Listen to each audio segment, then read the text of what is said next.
Hey, welcome to Tutorial Lore. This video explains the Fierce app and whether it's worth using. Quick disclaimer. This is an explained review based on user feedback and online data, not personal use or a visual demo. Fierce is a mobile platform designed for banking, investing, and trading, offering users an all-in-one financial management solution. The app provides account management, real-time market data, investment tracking, and trading tools. Users can monitor stocks, crypto, and other asset classes, receive alerts, and access portfolio insights.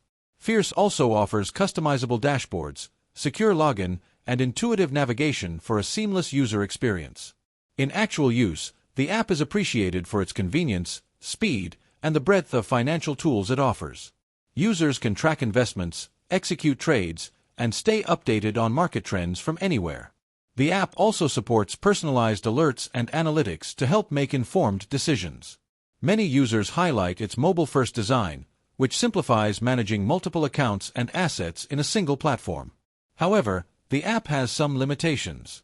During periods of high market activity, users may experience occasional delays or latency. Full access to certain advanced trading features may require subscriptions or account verification. Beginners might find the wide array of tools slightly overwhelming without prior trading experience. If you're finding this helpful so far, hit that like button, it really supports the channel. In summary, the Fierce app may be worth using if you're looking for a mobile-first solution for banking, investing, and trading. It stands out in convenience, real-time market tracking, and portfolio management. However, if you're not ready for subscription-based features or are new to trading, some parts of the app may feel complex. This is not a commercial or paid promotion, but an informational video. For inquiries, contact the email address stated in the description.